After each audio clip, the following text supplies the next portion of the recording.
Okay, let's dive right into this explainer. Today, we're ripping into Jake Paul's MVP MMA 1 event on Netflix. This was billed as the monumental, historic return of Ronda Rousey and Gina Carano. But what we actually got?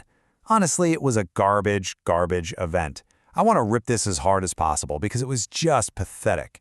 We're going to look at the raw data, the fan reactions, and the pundit breakdowns to figure out exactly how this devolved into such a disgusting, manufactured circus. To really grasp this, you have to understand the sheer psychological whiplash fans went through. One viewer actually hit the nail on the head saying, "I feel like I died and went to hell, and I'm watching MMA in hell." I mean, I genuinely feel like I'm in the 9th realm of hell talking about this because this ain't real. This can't be real MMA, and this absolutely cannot be a real main event.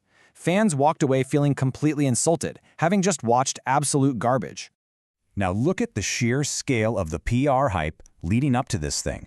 You had Ronda Rousey on the mic boldly proclaiming, "You're damn fucking right, it's the biggest MMA fight ever."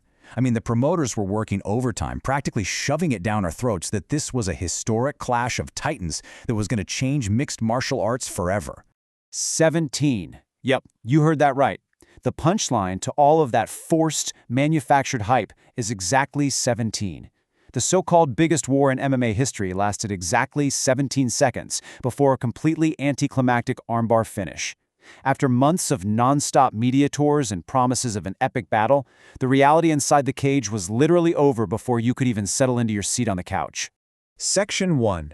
Selling Pure Wolf Tickets, the Manufactured Hype. So before the event even kicked off, Jake Paul boldly claimed he was disrupting the UFC, giving fans what they actually wanted. He positioned this entire spectacle as the antidote to the current MMA landscape, promising us a revolution. But the reality? Well, it was much darker. What they were actually selling us were pure wolf tickets. If you're not familiar with the term, it basically means promoting a rivalry that is entirely fake. The promotion leaned incredibly hard into this supposed 10-year, deep-seated rivalry between Rousey and Carano. But, as veteran analyst Chael Sonnen pointed out, that rivalry never actually existed.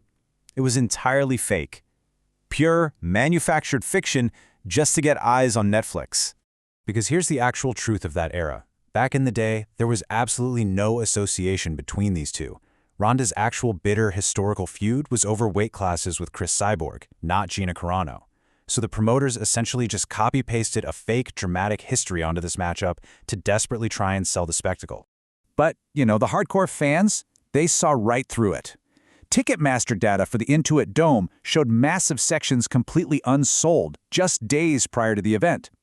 The audience recognized this pathetic, washed card for exactly what it was, and they voted with their wallets, especially since it was competing against a real, consequential MMA card happening quietly over at UFC Vegas 117. Section 2. 17 seconds of garbage, the main event. When that cage door finally locked, the athletic reality was just disgusting. Rousey secures an immediate takedown, locks in an armbar, and forces a tap in 17 seconds. This wasn't a real main event, guys. This was a sloppy collision between two long-retired athletes. Carano literally had to drop 100 pounds for this and hadn't fought since 2009. Rousey hadn't fought since 2016. It was a garbage event that completely bottomed out the competitive standard of the sport. And man, the community did not hold back. Looking at these rapid-fire Reddit comments from r/UFC, you get absolute social proof that the fans knew exactly what they were watching. They're calling it hot garbage and a money grab, criticizing the washed 40-year-olds. One user hilariously wrote, "Watch this for free and I want a refund." The consensus was totally unanimous. It was a pathetic cash grab, absolute garbage. Section 3. The dystopian corporate gaslighting. So instead of acknowledging the 17-second train wreck we all just witnessed, the cage instantly turns into this smiling, celebrate good times hug fest. Ronda Rousey grabs the mic and actually says, "Luckily, it was just beautiful martial arts. I mean, come on, it was pure delusion." And this right here is what we call promoter reality distortion. I mean, how disgusting was it? The announcers were essentially gaslighting the audience. They laid down these thick corporate PR tracks about courage and heart just to cover up an incredibly low-level spectacle. It literally insults your intelligence when your eyes are telling you one thing, but the production is aggressively screaming the total opposite. Section 4. The multi-million-dollar grift. Obviously, the motive here was purely financial. When you map out the multi-million-dollar payouts against mere seconds of cage time, the whole picture becomes clear. Ronda Rousey walked away with $2.2 million for 17 seconds of work. Gina Carano took home over $1 million. Nate Diaz secured $500,000 for just 2 rounds. They weren't in there celebrating a martial arts triumph. They were celebrating a massive grift. Now, to be totally fair and objective here, MVP co-founder Nikisa Bidarayan did mandate a $40,000 minimum payout for every undercard fighter to push for better pay standards in the sport. And hey, that is a positive step. But when you look at the top of the card, the main event's underlying motive was unmistakably a massive, calculated cash-out running entirely on nostalgia. And even the undercard contributed to this incredibly bizarre aura. You had Mike Perry TKOing a heavily bleeding Nate Diaz, Francis Ngannou knocking out his opponent in round 1, and Olympic medalist Robelis de Spain brutally sleeping former champion Junior Dos Santos, also in the first round. It felt way less like a sporting event and more like a gross exhibition of past-their-prime legends taking completely unnecessary, brutal damage just to pad out a broadcast.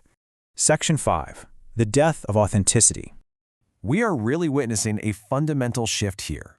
Old school MMA, it was tribal, dangerous, and brutally honest. You could either fight or you couldn't. But this new Jake Paul-backed influencer MMA is entirely synthetic. It's totally brand-friendly, built on fake hype, and it exists purely to farm viral clips, regardless of how absolute garbage the actual fight is. But there is a silver lining to all this. True fight fans rejected the circus. They instinctively tuned in to UFC Vegas 117 instead to watch Arnold Allen fight Melchizedek Costa, proving that the hardcore fans out there still prioritize real, consequential MMA over pathetic, empty nostalgia. So here is your crucial takeaway. It is completely valid to be repulsed by what Jake Paul's MVP put on our screens. Because this wasn't real MMA. It was car crash television dressed up as a martial arts triumph. You are not crazy for hating a product that was, at its core, absolute garbage. Let's leave off with this final thought. After watching this multi-million-dollar illusion prioritize viral clips over authentic competition, are we officially trapped in the 9th realm of hell, or is this just the depressing new reality of combat sports? Thanks for hanging out for this explainer, and remember, always keep questioning what you're watching.